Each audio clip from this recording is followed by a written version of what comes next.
If you want to get your fireplace looking like new again, there's nothing like cleaning the glass. Especially when your glass looks like ours, with all the shadow and haze.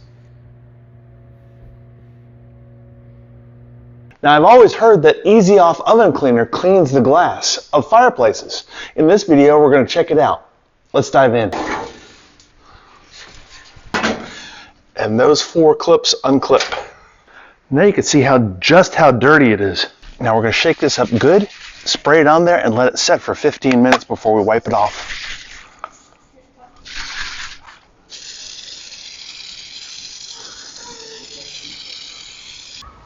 Check 1, 2. Nope.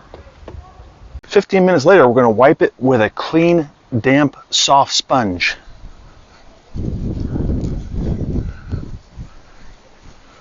Let's get some paper towels because I'm just pushing that around.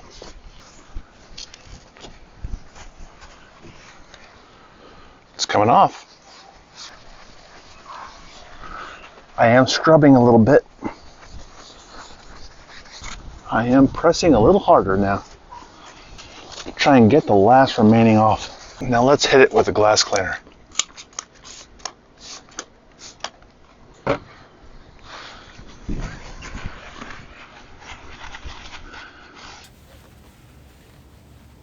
Say with the Easy Off and the Windex, which we had both on hand, didn't require any special trip, we got it looking as good as new. I hope this helps. For more home improvement tips like this one, click the image on your screen now.